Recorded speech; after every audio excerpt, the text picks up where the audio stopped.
Assalomu alaykum va rahmatullohi va barakatuh. Mening ismim Bilal Ibrahim Turkistani. Men Sharq Turkiston davlatining Sanji shahrida tug'ilgan. Biz oilada 2 o'g'il, men uyning cho'ng, ya'ni cho'ng o'g'il. Men vatandan 2007-yili 3-oyning 17-kuni ayrilgan.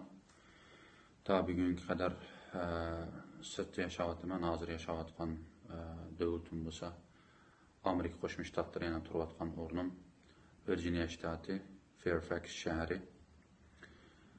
Bu 10 yil jarayonida 12 yil bo'laydi, ya'ni 12 yil jarayonida men vatanga qaytib baxmadim, berib baxmadim, ota-onam bilan ko'rishib baxmadim.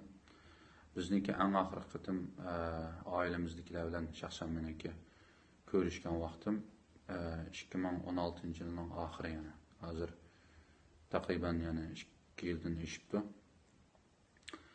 1,5 yilning oldida meniki inimni, ya'ni Jaloliddin Ibrahim, bu mening inim bo'ldi. Inimni akirib ketgan Xitoy. 5 oylik bolasi bor vaqtda tutib akirib ketgan. 1,5 yildan yoqi shu concentration camps, ya'ni Xitoyning atalmış tarbiyalash markazi degan bir turmamda menga nisbatan. Shu adati. Biz bundan xabar tepib ham ko'nglimiz nihoyat yerim bo'ldi, ham shunda bo'lsa Allohdan sabr tiladik. Ammo shu yaqinqi 5-6 oyning oldida biz yana boshqacha bo'lgan bir shum xabarlarni oldik. Ya'ni meniki dadam bilan onam bu suratdagi bir jup ayol bo'lsa, meniki ota-onam. Dadamning ismi Ibrohim Abdulg'afur Kamil, onamning ismi Bahargul Xo'ja Abdullah. Bu yerda yana bir parcha surati bor. Bizning tuqqanlar bilan tushgan vaqtda, to'yda tushgan suratga. Menga telefonni yo'llab bergan, buni 3 yildan oldida saqlab qo'ygandim.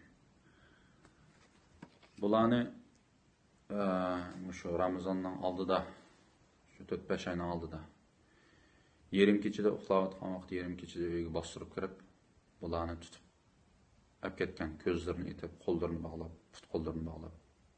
Hozir qadar ham bizniki aloqamiz yo'q. Qayerga olib ketdi? Xitoy hukumatı o'ltiribdimi yo qanday qildi? Bizniki shaxsan men hech qanday bir aloqam yo'q hozir. Ammo ma'lum qarindoshlarimningki vositasi bilan bularningki tutilganligini men shu bizningki shu boshdagi 2 oylik namoyishimizda boshlab bir 15-20 kun bo'lgan vaqtda bularning tutilganlik xabarini oldim. Keyin surishtirsam bularni shu Ramazondan ilgari tutib o'tdiki. Buningki meniki dadamningki ikkinchi inisi Isroil degan tog'amningki ayoli mana. Men eng chatda qizil qora nima bilan, qalam bilan marka qilib qo'ygan seriqchash ayol, maydasida sol ko'ksiga qizil gul taqib olgan. İsmi Bahargul Alijon. Bu meniki ikkinchi tog'amningki ayoli bo'ldi. Bu hammomni 2 yildan oldida bir Turkiyaga chiqqan bir bahona bilan, yana Xitoyningki o'zi qonunliq bergan pasporti, Turkiya vizasini olib bir sayohat qilish nimasi bilan o'mak bilan birga Turkiyaga chiqib, Istanbul, Anqarani ziyorat qilib, undan keyin qaytib kelgandan keyin Xitoylar so'rab qilib, undan keyin ya bo'ldi, sen aminasan Pokiston bu degandek bir gaplarni qilib 2-3 soat so'rab qilgandan keyin qo'yib o'tgan. Bir haftadan keyin kechda uxlayotganda Xitoy soqchilari uyga tuyuqsiz bostirib kirib, shu uxlash kiyimlari bilan olib chiqib ketgan bu hammomni. Şu an bu bir yerda ham hammamiz, butun dunyodagi qarindoshlarimiz hamda hozir Xitoyning zulmini oshkorlab buni beryapmiz. Hamda men hozir o'zimningki oila tavovatlariningki tutilganlik, meniki ota-onam, inim, ammam. Ham qanchalik odam tutildi uni biz bilmaymiz hamda Sanji shahri ichidan. Boshqa yerlardan nurg'un odam tutilyapti. Bizning Sharq Turkistondagi har qanday yeri hozir shu o'xshash bir situation, o'xshash bir ahvol, o'xshash bir durumda hamda. Şu an ben bunu anlatıştaki maksat, yani bizninki erkin dunyoda yashayotgan, erkin hur bir mamlakatlarda yashayotgan boshqa qarindoshlarimizmi? Mayli siz Amerika pasporti bo'ling yoki Turkiya grajdanligini e'lon yoki Yevropaningki grajdanligini e'lon. Sizniki shumaganda yiroq tuqqanlaringizdami bir ikki odam shu jazo lageri degan turmada. Şu men bütün dünyadaki barliq Sharq Turkistondan chiqqanlar odam bo'ldikan, mushu guvohlik berish faoliyatiga aktiv ovoz qo'shib, bütün dünyadaki sosyal medya, bütün axborot vositalarini, muxbirlarning diqqatini biz qo'zg'ab, Sharq Turkiston davlati uchun o'zimizningki bir kishilik hamda og'zaki shunday bir isbot beradigan ishlarimizni dunyoga anglatmasak, qarindoshlar, biz ashu vatanga, mushu bizningki oldimizda tirik tutilib ketgan ota-onalarimizga, qarindoshlarimizga,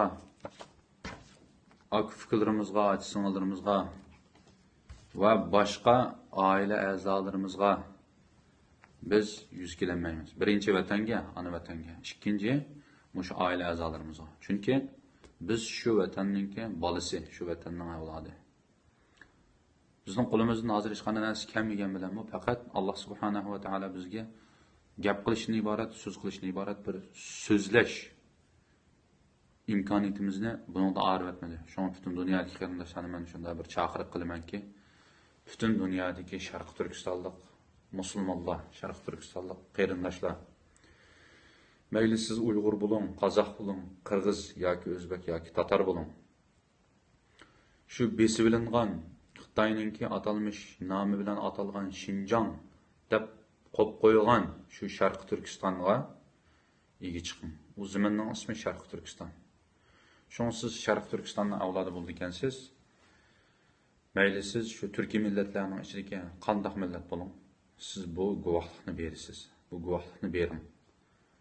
Bu şu yerdagi bizningki millatlarimizningki, qarindoshlarimizningki, urug' tuqqanlarimizning, do'st birodarlarimizningki qirilib ketishiningki oldini biroz usumi oladi, biroz usumi to'saydiganga axborot vositalari bilan biz bunga kuch chiqarmasak bo'lmaydi. Ham shunday qilishimiz bizga farzi ayn. Buni qilmasak bo'lmaydigan holatga yetdi. Shunga qarindoshlarningki mushu guvohlik berishni iborat mushu bir sahifiga qarindoshlarimizning aktiv ovoz qo'shishini men Bilal İbrahim Turkistoni shaxsan Amerikadan bütün keng xalq, ya'ni Sharq Turkiston xalqiga murojaat qilaman. Alloh ulardan rozi bo'lsin. Assalomu alaykum va rahmatullohi va barakatuh.